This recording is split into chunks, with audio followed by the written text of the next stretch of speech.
Blog Talk Radio. Hey, girls. Hello, everyone, and welcome to Gypsy Poet Radio here on blogtalkradio.com/GypsyPoet. I am the Gypsy Poet, Sophia E. DeGonis. Oh, God, oh, my goodness, what an afternoon we got. We have the wonderful, the crazy, the talented, the mesmerizing, the magical Mama G herself, Girl George, and of course we got her talented friend, and let me tell you something, this guy has blown me away with his music on Facebook. Wow, what an awesome and amazing performer he is, and he is the one and only mesmerizing, talented, and amazingly funny, and kiss on the cheek worthy Chris Gantry-Nashville Outlaw. Are you guys, I know you guys are giggling, how are you this afternoon? I'm doing great, man. I'm just doing great. I don't know if I can measure up to such an introduction. I've never had something like that before. Well, let me tell you something. Your music and the videos that I have seen posted on Facebook are definitely worthy of that intro. And yes, kiss on the cheek worthy is definitely something I add on as a big compliment coming from the Gypsy Poet. Well, I appreciate that. Now, back in 1970 in San Francisco, Chris came in to see us play at the Coffee Gallery with Bobby Newworth, and we'd never heard of him. He saw us. He thought we were funny as hell. And later on that night, we'd never heard of him, so we never heard his songs. Later on that night, he sat down, he grabbed my guitar, and he played a whole bunch of songs, and they were just amazing. And this one song, my favorite one, the chorus was, he's a poet, he's a picker, he's a prophet, he's a pusher, he's a pilgrim, and a preacher, and a problem when he's stoned. He's a walking contradiction, partly truth, partly fiction, taking every wrong direction on his lonely road back home. Now, that was written about you, Gantry, wasn't it? That was what Chris told me anyway. He met me in an alley in back of Columbia Recording Studios in about 1965, and he told me that he had written a song about me. And I didn't think much more about it until it finally came out. So... Well, that's my favorite song of his. It could have been written about me, and I'm sure every musician and poet and artist feels the same way because, I mean, it hits home. That's where we live. Absolutely. So how does it feel to be in a song that's that cool? I'm honored, to be honest with you. I've always been honored just to be in Chris's presence. He's not only a brother and a friend, but I've always respected him as being one of the greatest, living songwriters on the planet, man. Yeah, me too. I met you, like, in San Francisco, too, like, before I went to Nashville. Like, later on in 1970, you were doing a gig with Chris. And I met you then. And then I came to Nashville in 1971, was the Arizona Star, and we found out that you were kind of like the king of the underground there, because the whole underground scene revolved around Chris Gantry there. All the songwriters and the crazies and the artists, and they all kind of revolved around you. Let me tell you about the underground scene. In 1963, there was a counterculture going on here that really nobody in the music business really knew about. The outlaw movement that eventually ended up in what we know as the music business, came out of the streets in Nashville from the counterculture, from guys like Steve Davis and Bob Jazzy and Jerry Smith and Jack Martin. Vince Matthews. And I was in that whole bunch, and we were doing wild and crazy shows with Steve Davis with Big Crotch in the Armpits. Oh, yeah. Chicken Day.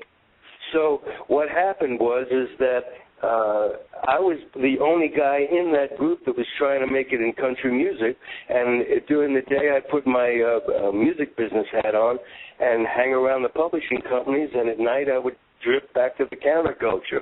So when I first started to get my first songs recorded, it had a little bit of the edge of the streets in it, and at the same time I was writing those melodies that could fit into the country, fit into country music. So yeah, we were all rock and rollers. Me and Star were down-out rock and rollers. We did kind of rock satire, funny stuff, and then Zilch Fletcher did things about bloody guts and big cross in the armpits. God only knows what they were doing. They had dogs that they put in paint and put on a big piece of paper, had the dogs walk across the thing with paint, and that's what they played. They were a lot like Frank Zappa, and the drum was named Carrot, you know, because he had the IQ of a carrot. You know, they were real crazy. Well, come on now, hit me. Let's go. Hit me with the stuff. Okay. Oh, when did you write Dreams of an Everyday Housewife? No, I heard that long before I ever met you, that Glenn Campbell did, and that was a great song. Well, up to that point, up to Dreams, I had slowly started to get my music recorded by people in the country music field, like Leroy Van Dyke and Johnny Duncan and the Hager twins when they first came on the scene, and I was plying my trade that way. Then when I got signed to Combine Music and Monument Records to do a first album, I hadn't written Dreams yet, but I had a whole bunch of songs together. So right down a week before I went into the studio, Dreams fell out. It just fell out on my plate, and Fred Foster really loved the song, so I recorded it with the other songs, the 10 songs from my first album. And it's a great song. Every housewife that takes her to heart that somebody actually thought of her and all that she sacrificed. Now, that's not me. I mean, I had a kid, but I never was a housewife. You know, marriage wasn't really my thing. George, you're not a housewife, you know, I have George. feelings for people that are that way. Well, I had 3 kids, too. And, yeah, I know. I lived with your wife for a while, remember? There you go. So it kind of came out of that. It was a very innocent song for the time, but it was also instilled in me by a waltz. It had a very classical feel to it. So waltzes don't it's classic. I mean, it goes down in history as a classic of all country music. It was I heard in rock, because I never listened to country. I was a rock and roller, but it was on the rock and roll stations out here on the West Coast, so it hit the whole board. It hit the whole board. It became an American standard, and it's been recorded dozens and dozens of times, and it's one of those songs that still get played today. Now here's the thing, George. The songs that the guys were writing in the streets back in 1963, 64, and 65, guys like Eddie Rabbitt, Vince Matthews, Christopherson, and myself, John Hartford, Billy Swan, the songs that were written then are being played today. Unfortunately, I don't hear too much of the music that have become standards anymore. I don't think there is such a thing anymore. Well, see, everything's switched over to a computer now, so everything's on the web. So that's cool. We can do our music there. We can adapt. I was gonna come in on this one. You just gotta adapt and find the new venue for it, and the computer is where it's at now on YouTube. Exactly. Put your songs up there, and that's where they live now. Yes, they do.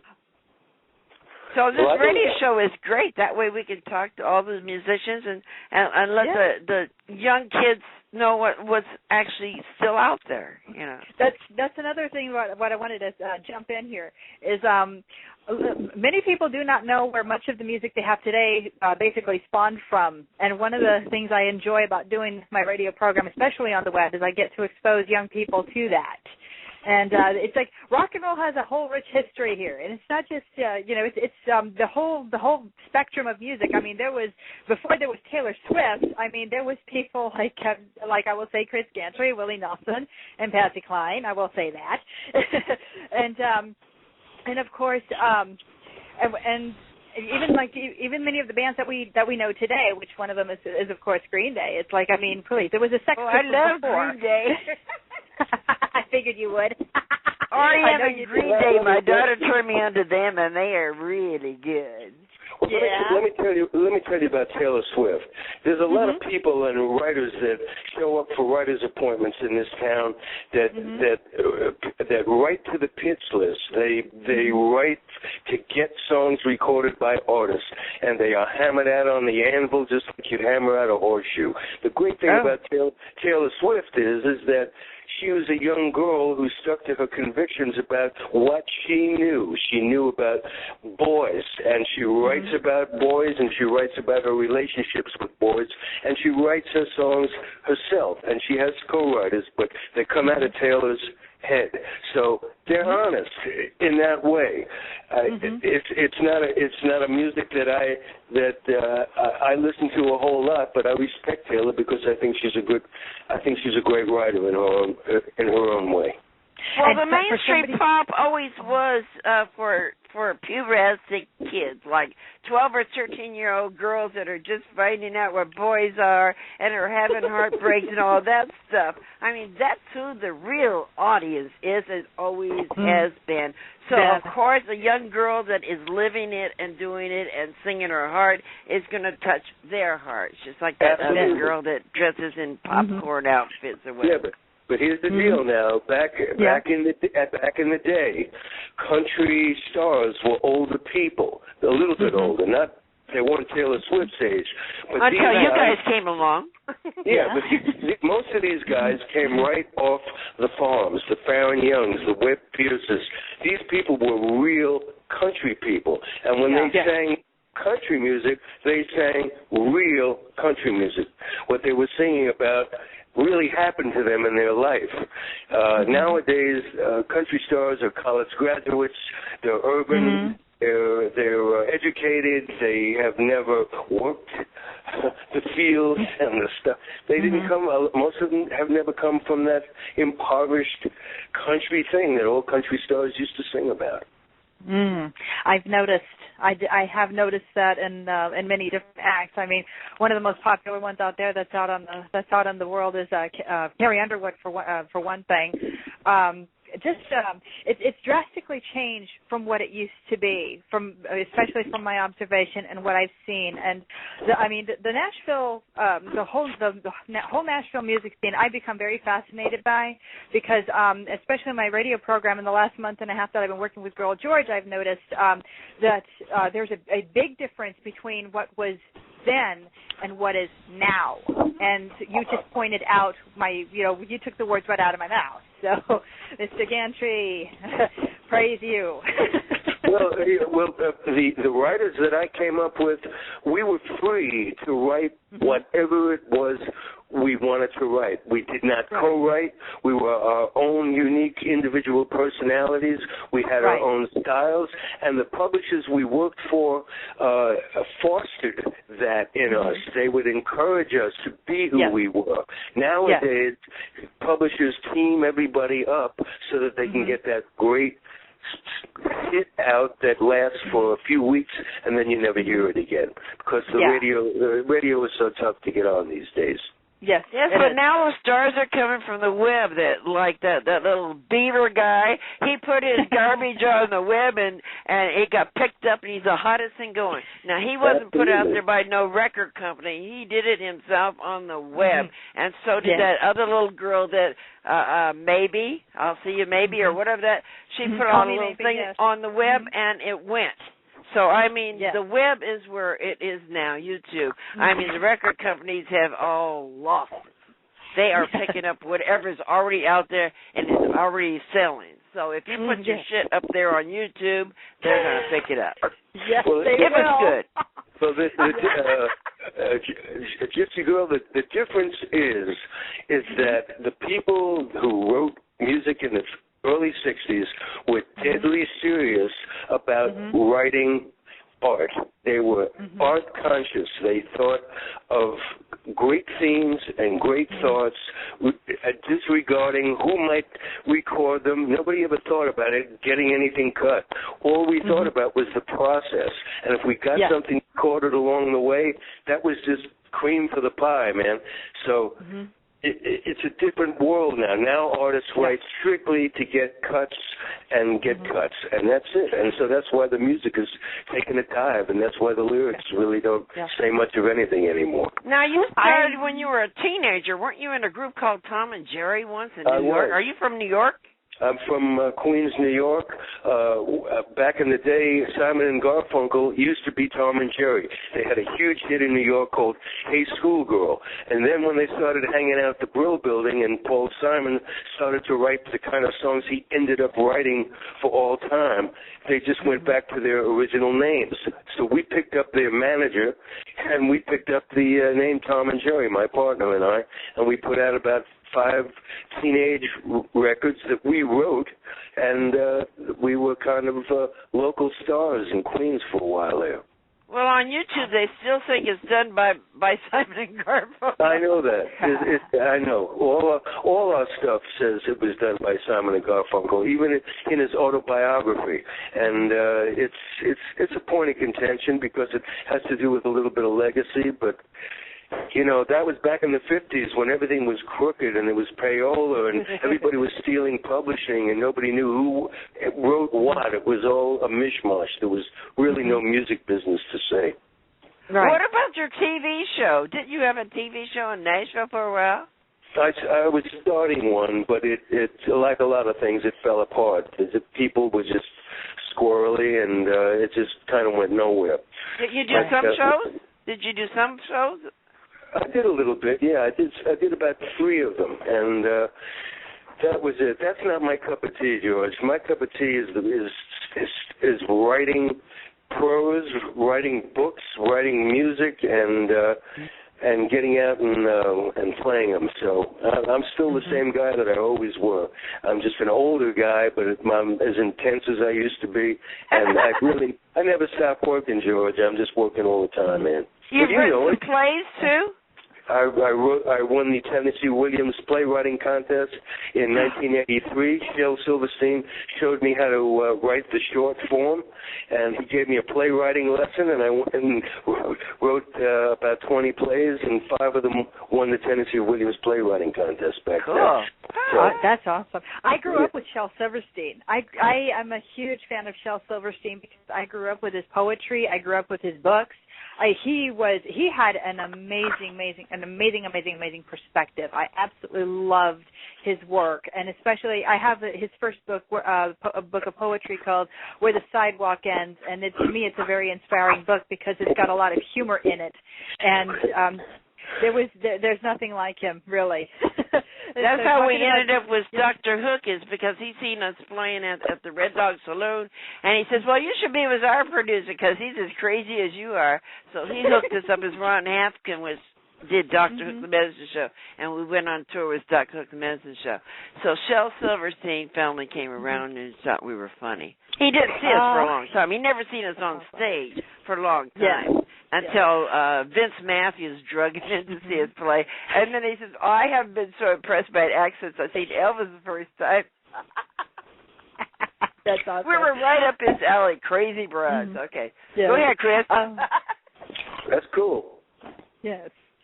I wanted to ask a question. I know that I have you listed also as another as an outlaw, and I have to say, what I've come to know about the Outlaws of Nashville is these are the people that did things on their own terms.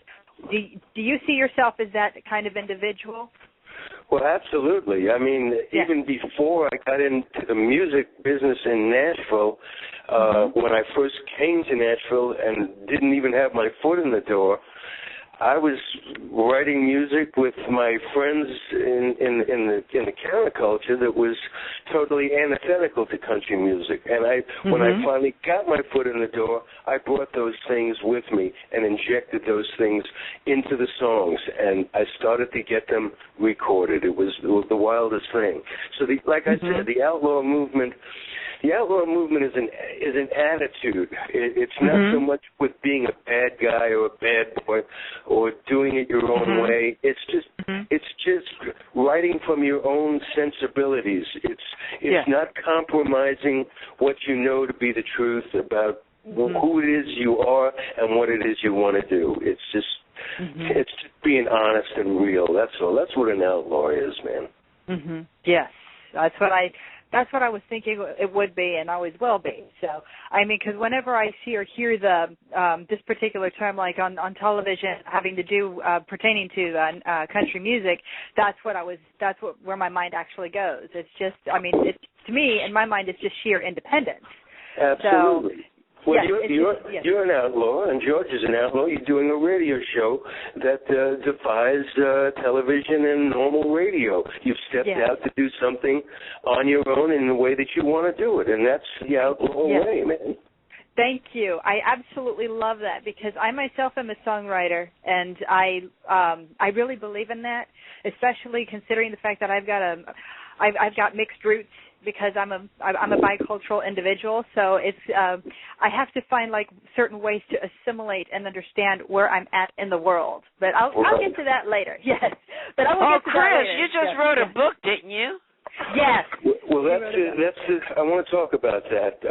My publisher, Jim Elwood, who is the owner and publisher of Cool Vibe Music.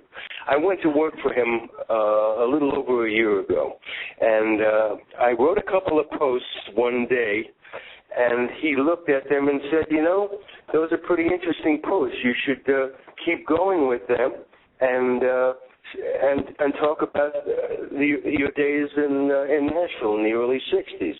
So I kept it up, and I stayed committed to it, and I did it every day for almost 9 months. Yeah, I know. I read every one of them. Well, there you go. So it's turned into about a 300-page book that I will have a copy in my hand at the end of this week. It's called Gypsy Dreamers in the Alley. The cover is that picture that you have of me, Chris Shell, and Bob Beckham on the cover. And it talks about the heyday of songwriting in Nashville, man, when we were free and wild and crazy, and we wrote great music, and we were deadly serious about it, man. Do you mention me in the book? I think I did. I think I mentioned everybody. I think I mentioned it. I can't remember so much of it because there's so much. We'll just have to see when we get a copy in my hand, okay? Yeah, but you got your Facebook friends in there too, because you added some of the comments that they were putting every day. So you have gotten on this new train of Facebook and written a book there and used your friends to be part of the book. So that's what the whole new world is about, is bringing everyone together for the web, people you haven't seen in years, people you just met, you know. Absolutely. And bringing them all together and putting them in your book. You did very good. So all the main comments that people commented on the posts are left in the book. So it looks just like a profile page, the whole book. It's culturally right on for the moment. You know what I'm saying? Did you put a bunch of pictures in it? We like pictures. Yeah. All the pictures you got are in the book. Oh, good. So you'll have to talk about it on your other radio shows that this book is coming out. It's the quintessential, what is it? It's kind of like an anthemic, it's anthemic. It hails songwriters. There's a lot about songwriting in there and about the gift and how it's a spiritual thing and not just some mechanical piece of crap that you pick out. I think you'll enjoy it. Yes. I definitely will enjoy that, considering the fact that I always believe that I've always believed that songwriting, poetry, all of that is more of a spiritual thing. It's not something that's contrived. That's the thing. That's what I'm having. I'm having to learn as a person at this point, especially when it comes down to the songwriting and the poetry. Anything that's having to do with the written word. Well, the secret of it all, and this is an important thing, the secret of it is that after you've learned the mechanics of how to write, how to handle rhymes and verses, you throw all those things out, and then you become like a living song yourself. The song writes you. The writer ceases to exist. And any time a great song is written, it's really the song writing you. It turns around and goes in reverse. Yeah, I've been writing every week. I write one song a week, and I do it at the club every week. And lately, I wake up in the middle of the night, and I write it down. God only knows where it came from. I go back to sleep, and I never look at it again until I get to the club, and then I do it at the club, and the band plays whatever, and everybody else gets on stage. There's like 20 people up there playing whatever, and Paul drags them through it, and I just add the words onto it, whatever I wrote down in my sleep. And it's been working really well. That's awesome. That is an awesome feeling. That really, really is an amazing feeling to just wake up in the middle of the night, write something down, go back, and then when you look at it again, you're like, oh my God. Well, I don't look at it.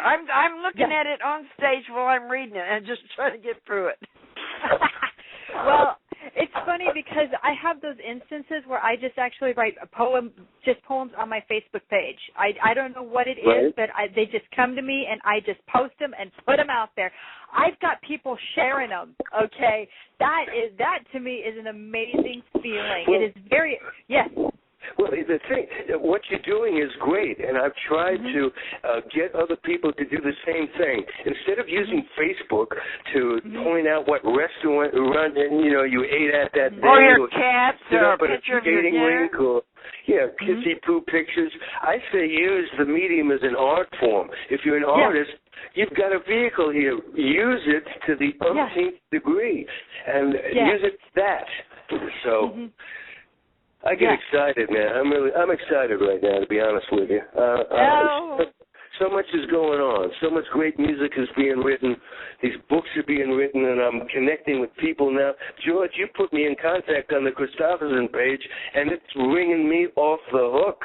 Well, see, they're always talking about you over there. See, they found me because that movie they made about me and Star that you're in. So they found me because of that like a couple years ago, and they put me on this I Love Chris Stubson site, which they love Chris. They know everything Chris ever did, got every movie, every song. They know everything. So anyway, they're always talking about you over there. So when we got you on the show, I figured, well, I might as well hook you up over there because I love talking to you because they're always talking about you. They love anybody that Chris knows. They love Billy Swan. They love his guitar player, Steve, and Rita Coolidge and his wife and his ex-wife and his kids. The kids are on there. You know that? Jody, the wrestler. The wrestler kid is on that site. Chris won't go on it because Chris don't like the computer. No, all of his kids are on there. Chris told me that his thumbs won't work on cell phones and typing. It just won't. It's not a thing it's not his deal. No, he don't want. Same thing with Walt told tattoo artists. He don't want no part of the computer. But George, I just learned. A couple of years ago, I had a laptop and I just walked around and looked at it. I didn't know how to even turn it on. Since then, I've had to learn how to type. I've had to learn how to get into social media, and it's been frustrating at times, but it's been extremely rewarding. I'll tell you that. Well, I was waiting for this to come along because I got all boxes of videos and all this stuff that I've been saving, waiting for this to happen. And then when the computer started, like in 2000, my sister put up a site for me. Then my daughter did one. Then my daughter gave me a computer about 7 years ago and says, here, you figure it out. I says, what? How do you work it? She says, well, that's how we figured it out. They gave it to us and figured it out. That's how we did.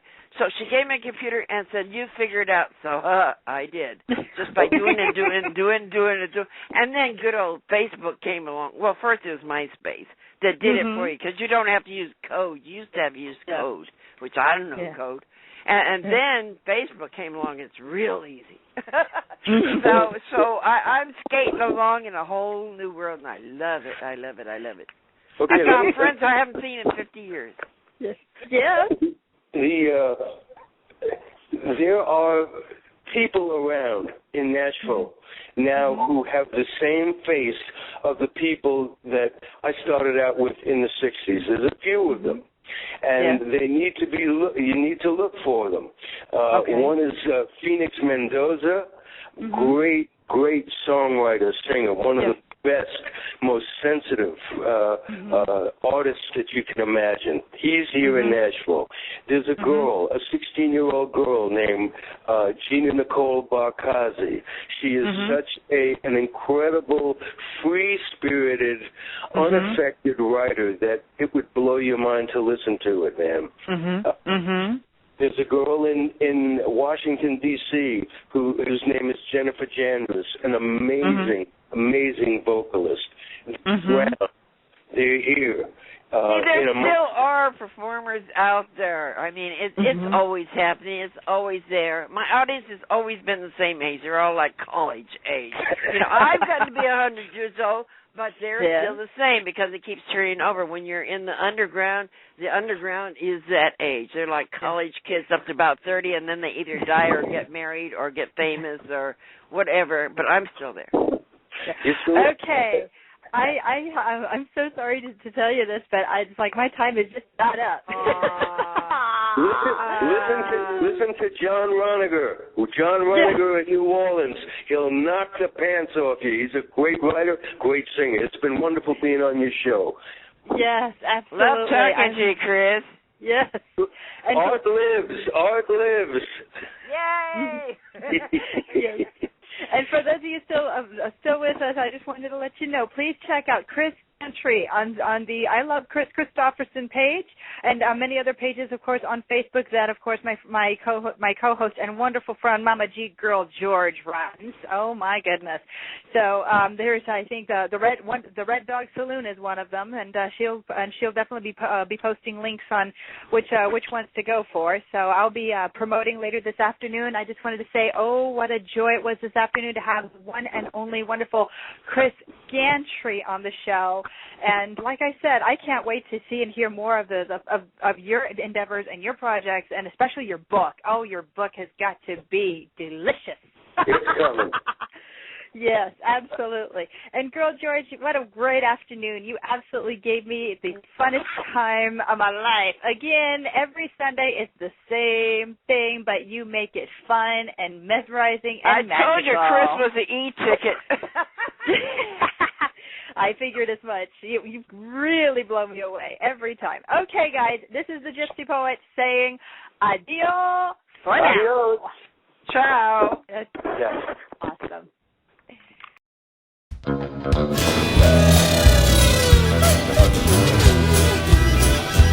I got born, doctor spanked me, gave out a yell and mama yanked me to her breast, stuck me in a crib, fed me Gerbers, wore me a bib, kindergarten, second grade, till I was 10 I had to meet me shade, hormones kicked in, Lord it dazed me, discovered girls and I went crazy, even then I was sure, I knew I wanted so much more, life can't be such a boring thing, this can be the whole shebang, shebang, shebang, bang, bang, bang.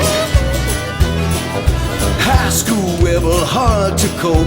I tried out sex and tried out dope. Teacher yelled and mama cried. If daddy finds out, I'm gonna die. Sneak out the house, stay out all night. I try to sneak back in before it gets light. Gotta go to college, be someone. Don't lay around the house like a lazy bum. Even then, I was sure I knew I wanted so much more. Life can't be such a boring thing. This can be the whole shebang, shebang, shebang, shebang, bang, bang. Changed my looks and changed my hair. Got married for the heck of it, I didn't care. Got me a job, got us a place, playing house in a tight little space. Had some kids, 1 and 2, but I still wanted a boogaloo. I was just immature, of course. Got some papers, first divorce, but even then I was sure I knew I wanted so much more. Life can't be such a boring thing. This can be the whole shebang, shebang, shebang, shebang, bang, bang.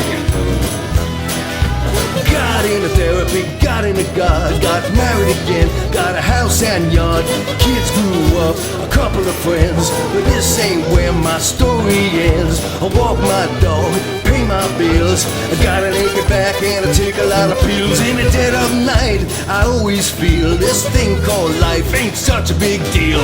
Even now, I'm still sure, I know I still want so much more. Life can't be such a boring thing. This can be the whole shebang, shebang, shebang, shebang, bang, bang.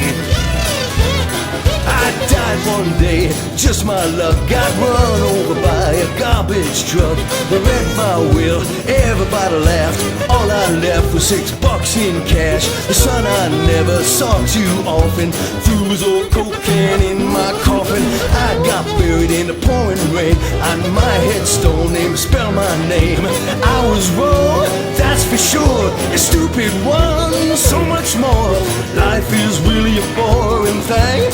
This must be the whole shebang, shebang, shebang, bang, bang, bang. Shebang, bang, bang. Shebang, bang, bang. Shebang, bang, bang. Shebang, bang, bang.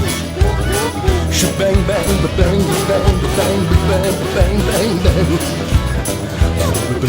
bang. Shebang, bang, bang. Shebang, bang, bang. Bang, bang, bang, bang, bang, bang, bang, bang, bang, bang. Bang, bang, bang, bang. Bang, bang,